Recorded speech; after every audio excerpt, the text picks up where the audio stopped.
Hi friends. So இது வரைக்கும் நாம வந்து Fourier series representation பார்த்திருக்கோம். அதில் இருக்கக்கூடிய properties பார்த்தோம், அப்புறம் problems பார்த்தோம். இப்போ இந்த Fourier series வந்து எப்போ நம்ம அப்ளை பண்ண முடியும்னு பார்த்தீங்கன்னா ஒரு சிக்னல் வந்து பீரியாடிக் சிக்னலாக இருக்கும்போது மட்டும் தான் நம்ம Fourier series நம்ம அப்ளை பண்ண முடியும். அதுதான் இதனுடைய drawbackம் கூட. இப்போ ஒரு சிக்னல் வந்து நான் பீரியாடிக் சிக்னலாக இருக்குது. அப்போ என்ன பண்ணலாம் அப்படின்னா we are going for another tool, mathematical tool. என்னென்னு பார்த்தீங்கன்னா Fourier transform. இந்த Fourier transform வந்து பீரியாடிக் சிக்னலாக இருந்தாலும் சரி அல்லது நான் பீரியாடிக் சிக்னலாக இருந்தாலும் சரி நம்ம அப்ளை பண்ண முடியும். இது வந்து ஒரு இந்த Fourier transform என்ன பண்ணுதுன்னு பார்த்தீங்கன்னா சிக்னல் இருக்கக்கூடிய ஃப்ரீக்வன்சி கண்டென்ட்டை நமக்கு எடுத்து தருது. எதுக்குன்னா டு அனலைஸ் தி சிக்னல். அப்போது Fourier series and Fourier transform ரெண்டுமே பார்த்தீங்கன்னா டு அனலைஸ் த சிக்னல்.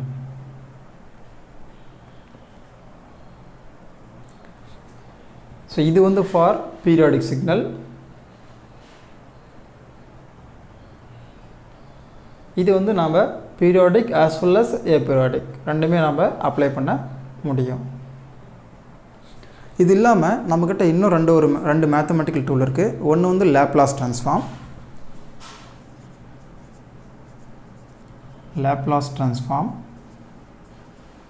அடுத்தது Z transform.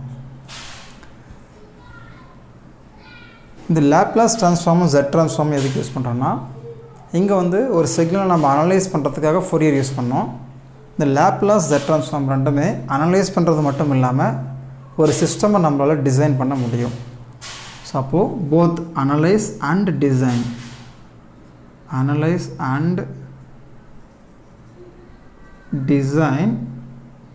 And any circuit or system. ஒரு சிஸ்டம் அல்லது சர்க்யூட்டை நம்மளால் அனலைஸ் பண்ணி டிசைன் பண்ண முடியும். இது வந்து ஃபார் கண்டினியூஸ் டைம் சிக்னலுக்கு ஒரு சிஸ்டம் வந்து கண்டினியூஸ் டைம் சிக்னலை ப்ராசஸ் பண்ணுச்சுன்னா அதை அனலைஸ் பண்ணுறதுக்காகவும் அந்த சிஸ்டம் டிசைன் பண்ணுறதுக்காகவும் லேப்லாஸ் ட்ரான்ஸ்ஃபார்ம் என்ற மேத்தமெட்டிக்கல் டூல் யூஸ் பண்ணுறோம். Z transform for discrete time signal. இப்போது இந்த Fourier series and Fourier transform பார்த்திங்கன்னா இது வந்து இந்த Fourier series Fourier transform நம்ம அப்ளை பண்ணணும் அப்படின்னா சில சஃபிஷியன்ட் கண்டிஷன்ஸ் இருக்குது. அது நம்ம டெஸ்டட் கண்டிஷன்ஸும் நம்ம பார்த்தோம்.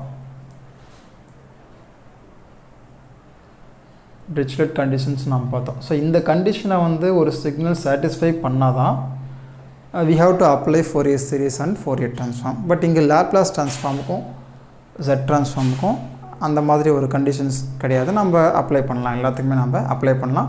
ஒன்லி கண்டிஷன் கண்டினியூஸ் டைமாக இருந்தால் லேப்லாஸ் ட்ரான்ஸ்ஃபார்ம் அப்ளை பண்ணலாம், டிஸ்க்ரீட் டைம் இருந்தால் Z ட்ரான்ஸ்ஃபார்ம் அப்ளை பண்ணலாம். இப்போ நாம் வந்து இந்த லேப்லாஸ் ட்ரான்ஸ்ஃபார்ம் Z ட்ரான்ஸ்ஃபார்ம் வந்து அந்தந்த ரெஸ்பெக்டிவ் லெக்சர் அதை நம்ம பார்க்கும்போது நம்ம டீட்டெயிலாக பார்ப்போம். இப்போ கம்மிங் பேக் டு நம்ம Fourier ட்ரான்ஸ்ஃபார்முக்கு நம்ம இப்போ வருவோம். ஏற்கனவே சொல்லியாச்சு Fourier series வந்து for periodic signal and Fourier transform for aperiodic signal. அதுக்கு மட்டும் இல்லாமல் பீரியாடிக்கும் நம்ம Fourier transform அப்ளை பண்ணலாம். இந்த Fourier transform என்ன பண்ணுறதுன்னு பார்த்தீங்கன்னா ஒரு சிக்னலில் இருக்கக்கூடிய ஃப்ரீக்வன்சி கண்டென்ட்டை நமக்கு எடுத்து வெளியில் காட்டுறது தான் Fourier transform. உங்களுக்கு சின்ன எக்ஸாம்பிள் சொல்கிற பாருங்க. இப்போது நம்ம ஃபிசிக்ஸில் படிச்சிருப்போம், லெபார்ட்டரியில் ஒரு ப்ரிசம் இருக்கும். ப்ரிசமை ஸ்பெக்ட்ரோமீட்டரில் வச்சு லைட் அப்ளை பண்ணுவோம், ஒயிட் லைட் அப்ளை பண்ணுவோம். அந்த ஸ்பெக்ட்ரோமீட்டரில் நம்ம பார்க்கும்போது ப்ரிசமோடைய அடுத்த சைடில் பார்த்திங்கன்னா நமக்கு வந்து 7 கலர்ஸ் நமக்கு தெரியும், விப்ஜிஆர் நமக்கு தெரியும்.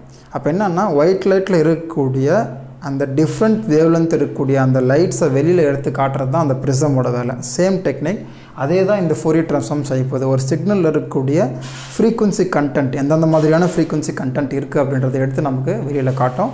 அதுதான் பார்த்திங்கன்னா Fourier transform. இந்த Fourier transformன்றது ஒரு காம்ப்ளெக்ஸ் நம்பர் தான். நமக்கு ஃபைனலாக வரக்கூடிய அதாவது ஃபங்க்ஷன் ஆஃப் ஃப்ரீக்வன்சி தான் இருக்க போது. நம்ம ஃப்ரீக்வன்சிக்கும் அந்த Fourier transformக்கும் நம்ம வந்து கிராஃப் வரைஞ்சோம்னா நமக்கு வந்து ஸ்பெக்ட்ரம் நமக்கு கிடைக்கும். அது ஸ்பெக்ட்ரம் பற்றி நம்ம பார்க்க போகிறோம். இப்போ நம்ம ரெப்ரசன்டேஷன் நம்ம பார்க்கலாம். இப்போ இந்த Fourier transform வந்து எப்படி ரெப்ரசன்ட் பண்ணலாம் அப்படின்னு பார்த்தீங்கன்னா இப்போ g(t) ஒரு சிக்னல் இருக்குது. Let g(t) be any signal, periodic or non periodic எது வேணா இருக்கலாம். அப்போ இந்த சிக்னலுக்கு Fourier transform நம்ம வந்து அப்ளை பண்ணும்போது நமக்கு கிடைக்கக்கூடிய ரெப்ரசன்டேஷன் Fourier transform நீங்கள் அப்ளை பண்ணிவிட்டு கிடைக்கக்கூடிய representation g of j omega or g of f நாம் சொல்லுவோம். இது வந்து பார்த்திங்கன்னா ரேடியன்ஸ் பெர் செகண்ட், இது வந்து ஹெர்ட்ஸில் இருக்கும். ஸோ அதுதான் டிஃப்ரென்ஸுங்க. சில புக்கில் வந்து இந்த g of j ஒமேகாவை g of ஒமேகாவும் ரெப்ரசன்ட் பண்ணியிருப்பாங்க. போத் ஆர் சேம், ரெண்டுமே வந்து சேம் தான். ஸோ அப்போது ஒரு g of tன்ற சிக்னலை ஃபோரியர் ட்ரான்ஸ்ஃபார்ம் எடுத்தோம்னா நமக்கு கிடைக்கக்கூடியது function of frequency or function of angular frequency எப்படி வேணால் நமக்கு கிடைக்கலாம். இதுதான் வந்து ரெப்ரசன்டேஷன். இப்போ என்ன பண்ண போகிறேன்னா, நான் வந்து ஃபோரியர் சீரீஸ்லேருந்து ஃபோரியர் ட்ரான்ஸ்ஃபார்ம் கண்டுபிடிக்கிறதுக்கான ஃபார்முலாவை நான் வந்து டெரைவ் பண்ண போகிறேன். ரொம்ப ஈஸியான டெக்னிக் தான். இப்போ ஃபோரியர் சீரீஸ் வந்து நம்ம எப்படி அப்ளை பண்ணுறோம் அப்படின்னா, ஃபோரியர் சீரீஸ் பீரியாடிக் சிக்னல் தான் நம்ம அப்ளை பண்ண முடியும். இப்போ ஃபோரியர் சீரீஸ் நான் உங்களுக்கு வந்து ஃபார்முலா எழுதிடுறேன். ஃபோரியர் சீரீஸ் கோஎஃபிஷியன்ட் கண்டுபிடிக்கிறதுக்கான ஃபார்முலா நான் உங்களுக்கு எழுதிடுறேன். ஸோ நமக்கு தெரியும், let Cn be the Fourier series coefficient, exponential Fourier series coefficient. இது எப்படி ரெப்ரசன்ட் பண்ணலாம்னா 1/T0 integral minus T0/2 plus T0/2 to plus T0/2 or 0 to T0 எப்படி என்ன இருக்கலாம் into Gp of t. So இந்த இடத்துல p எதுக்கு போடுறோம்னா பீரியாடிக் அப்படின்றத சொல்கிறதுனால p போட்டிருக்கேன் சஃபிக்ஸில். e power of minus jn 2π/T0 t into dt. இந்த இடத்துல ஒமேகா நாட் டி அல்லது 2π/T0 into t, where T0 is a fundamental period, ஒரு சிக்னலோடைய ஃபண்டமெண்டல் பீரியட். அடுத்தது சிக்னல் எப்படி ரெப்ரசன்ட் பண்ணலாம் அப்படின்னு பார்த்தீங்கன்னா, summation n equal to minus infinity to plus infinity Cn e power of jn 2π/T0 t. So இது நமக்கு தெரிஞ்ச விஷயம்தான். இது எதுக்குன்னா ஃபார் அ பீரியாடிக் சிக்னல். இப்போது ஒரு சிக்னல் பீரியாடிக்காக இருக்குன்னு வச்சுக்கோங்களேன்.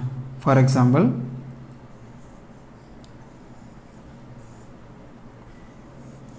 ஸோ இந்த மாதிரி உங்களுக்கு போய்கிட்டே இருக்குது. இது வந்து ஒரு பீரியாடிக் சிக்னல். ஒரு குறிப்பிட்ட பீரியடுக்கு அப்புறம் பார்த்தீங்கன்னா சிக்னல் என்ன ஆகுதுன்னா ரிப்பீட் ஆகுது. பாருங்கள், இது T0 ரிப்பீட் ஆகிட்டே உங்களுக்கு இருக்குது. இதுவே இந்த பீரியாடிக் சிக்னலை நான் வந்து நான் பீரியாடிக்காக நம்மளால் மாற்ற முடியும். எப்படின்னு பார்த்தீங்கன்னா, இந்த இடத்துல T0 அப்படின்றது ஃபைனட், அதாவது ஒரு ஃபைனட் ஃபண்டமெண்டல் பீரியடில் ரிப்பீட் ஆகிட்டே இருக்கிறது பீரியாடிக் சிக்னல். இதுவே ஒரு சிக்னல் வந்து ரிப்பீட் ஆகாமல் அப் டு இன்ஃபினிட் வரையும் அதே சிக்னல் மட்டும். இப்போ ஃபார் எக்ஸாம்பிள் இதுவே இப்படி மட்டும் வச்சுக்கோங்களேன், இது -∞ to +∞. அப்போ ஒரு பீரியாடிக் சிக்னல்னால் ஃபண்டமெண்டல் பீரியட் இருக்கும், அந்த குறிப்பிட்ட பீரியடுக்கு அப்புறம் ரிப்பீட் ஆகிட்டே இருக்கும். ஆனால் நான் பீரியாடிக் சிக்னலில் அந்த ஃபண்டமெண்டல் டைம் பீரியட் T0 அப்படின்றது என்னென்னா இன்ஃபினைட்டாக இருக்கும். அப்போ இதுதான் ஸ்பெஷல். அப்போ பீரியாடிக் சிக்னல் அப்படின்றது ஒரு special case of periodic signal தான், வித் பீரியட் இன்ஃபைனைட், அவ்வளோதான். அப்போ ஃபஸ்ட்டு என்னென்னா T0 tends to infinity. அப்போ T0 tends to infinity இருந்தால் பீரியாடிக் சிக்னல் என்ன மாறுது உங்களுக்கு, it becomes a non-periodic signal.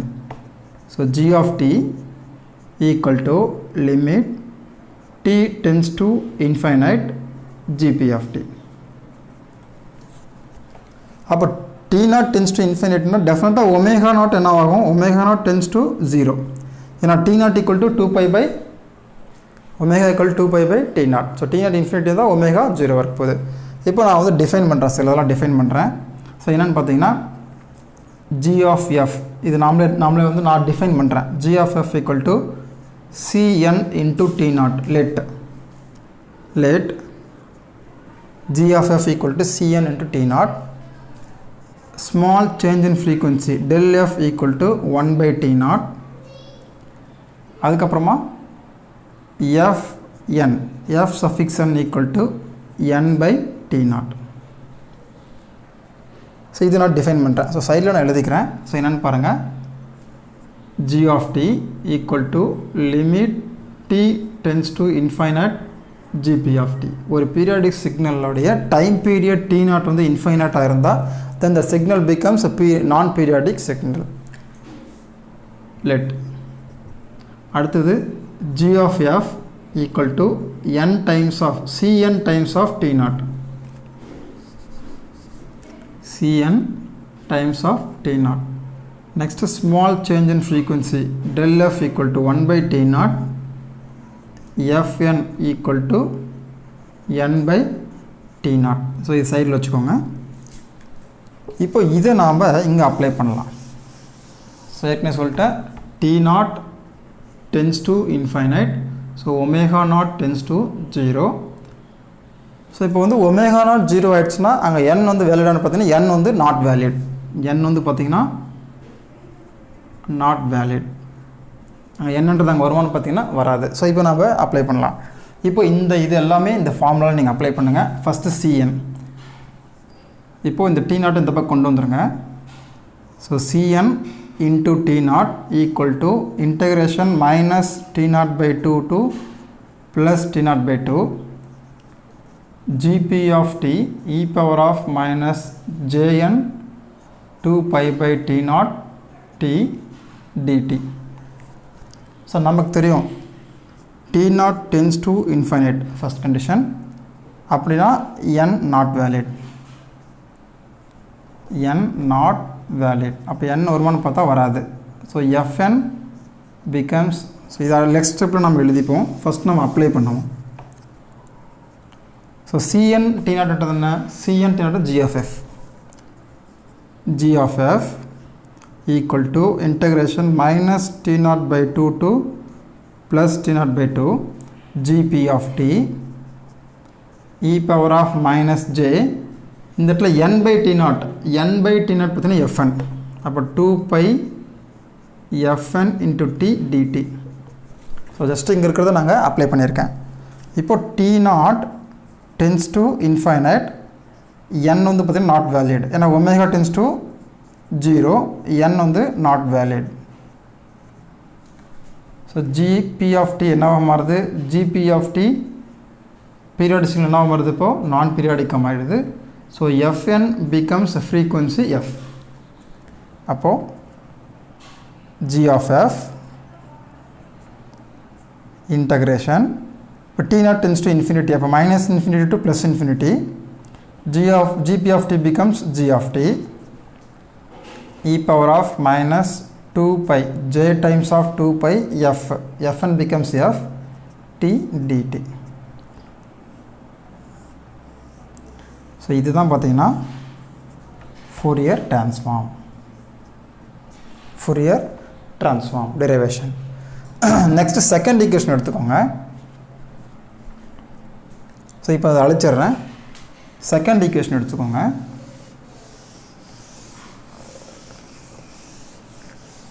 So Gp of T அப்படின்றது என்னென்னா, we are going to, அதாவது recover the signal from Fourier coefficient. Fourier coefficientலேருந்து நம்ம Gp of T recover பண்ணுறோம். ஸோ அதுதான் செகண்ட் ஈக்குவேஷன். அப்போ இதிலிருந்து Gp of T, இது வந்து ஒரு periodic signal, summation n equal to minus infinity to plus infinity Cn, ஒரு T0 மல்டிப்ளை பண்ணுங்கள், ஒரு T0 டிவைட் பண்ணுங்கள், ஜஸ்ட் ஒரு அட்ஜஸ்ட்மெண்ட் தான். e power of minus Jn 2 pi by T0 T equal to summation n equal to minus infinity to plus infinity Cn into T0, Cn into T0 g of f 1 by T0 into del f e power of minus j n by T0 into the Fn, அப்போ 2 pi Fn T. So இந்த இடத்துல minus வராது ஈக்குவேஷனில், e power of jn தான். அப்போது Gp of T. Similarly, இங்கே என்ன பண்ணுறோம்? T0 tends to infinity, so omega naught becomes 0, so n வந்து not valid, so Fn becomes f. அதே மாதிரி Gp of T changes to a non-periodic signal g of T. அப்போ அதை apply பண்ணுங்கள். g of T equal to, இப்போது n not validனா in summation இருக்கணும், summation இருக்காது, so it becomes integration minus infinity to plus infinity g of f e power of j 2 pi Fn becomes ft into del f. இந்த del f என்றது small change in the frequency, அதனால் df னு எழுதிக்கிறேன், df. So இதுதான் பார்த்தீங்கன்னா inverse Fourier transform. So இதுதான் பார்த்தீங்கன்னா inverse Fourier transform. So முன்ன ஒன்று பார்த்தோம், அது ஃபோரியர் ட்ரான்ஸ்ஃபார்முக்கான ஃபார்முலா, இது இன்வர்ஸ் ஃபோரியர் ட்ரான்ஸ்ஃபார்முக்கான ஃபார்முலா. இப்போ ரெண்டுத்தையும் கம்பைன் பண்ணி எழுதுகிறேன். இப்போது நான் Fourier series அழிச்சிட்றேன்.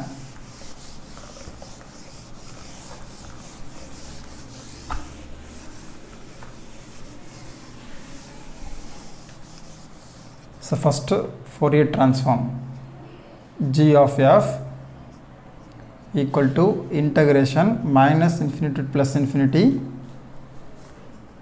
g of t e power of minus j 2 pi f t dt. இது வந்து Fourier transform. Next second g of t equal to integration minus infinity to plus infinity g of f e power of j 2 pi f t df. இது வந்து பார்த்தீங்கன்னா inverse Fourier transform. சில நேரங்களில் in terms of ஒமேகாவில் நம்ம எழுதுவோம், அதாவது radians per செகண்டில் எழுதுவோம். ஸோ அதை நான் கீழே உங்களுக்கு எழுதுறேன், பட் போத் ஆர் சேம் தான். பட் கவனிங்க, g of j omega equal to integration minus infinity to plus infinity g of t e power of minus j omega t dt. இதுவும் Fourier transform தான். Next g of t equal to 1 by 2 pi integration minus infinity to plus infinity g of j omega e power of j omega t d omega. இது வந்து பார்த்தீங்கன்னா inverse Fourier transform. So இது என்னன்னு சொல்லுவோம்னா, இதுக்கு பேர் வந்து Fourier transform pair. Fourier transform pair நாம் சொல்லுவோம். Fourier transform pair. அப்போ ஒரு சிக்னல் g of t ஒரு சிக்னல் இருக்கு. So it has a Fourier transform pair with g of j omega or g of f.